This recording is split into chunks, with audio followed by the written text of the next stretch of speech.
दोस्तों, आज के इस वीडियो के अंदर मैं आपको बताने वाला हूँ थिंक एंड ग्रो रिच से ली गई एक प्रेरणादायक कहानी के बारे में। अगर आप ये किताब पढ़ते हैं तो ये कहानी आपको पहले चैप्टर में ही मिल जाएगी। तो चलिए दोस्तों, इस कहानी की शुरुआत करते हैं।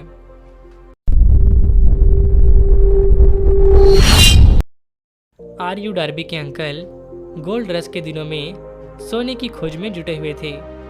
उन दिनों उनकी सोने के प्रति लालसा इतनी ज़्यादा थी कि उन्हें स्वर्ण बुखार हो गया। जी हाँ, स्वर्ण बुखार से ग्रस्त होकर वो खुदाई करने पश्चिम की ओर चल गए।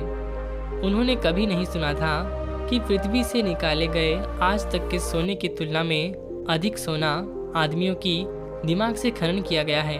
वह लोग एक जंजर खदान में जाकर कुदाल और फावड़ा की मदद से खुदाई करने लगे। कई महीने तक खुदाई करने के बाद उन्हें एक अयस्क दिखाई दी, लेकिन वह लोग उसे निकालने में असफल रहे क्योंकि उनके पास पर्याप्त मशीनरी नहीं थे जो उसे जमीन की सतह पर लाने के लिए आवश्यक थे। उन्होंने चुपचाप खदान को ढक दिया और उन्होंने अपने घर वापस जाकर अपने रिश्तेदार और पड़ोसियों को खोज के बारे में बताया। उन्होंने पर्याप्त मशीनों के लिए पैसे इकट्ठा किए और उन मशीनों को खदान में भिजवा दिया और वह लोग वापस उस खदान में चले गए। अयस्क की पहली कार का खनन किया गया और उसे लैब में टेस्ट के लिए भेज दिया गया।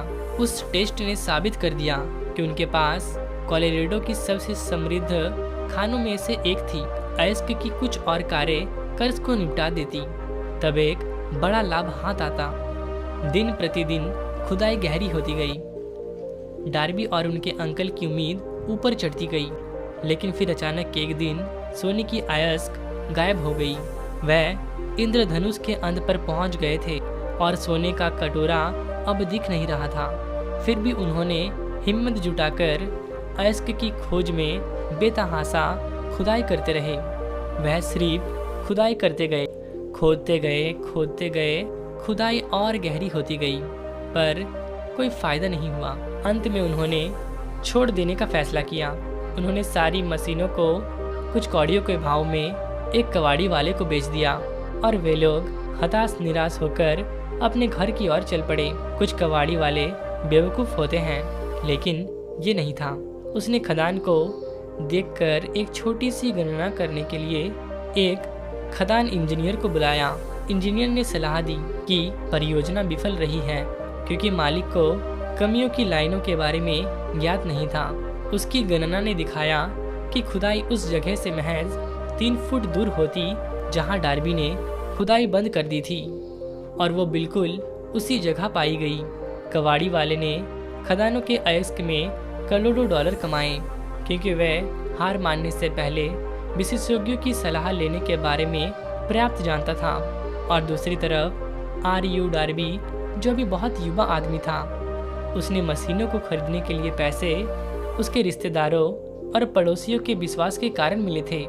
उसने हर $1 का भुगतान किया, हालांकि ऐसा करने में उसे कई साल लग गए।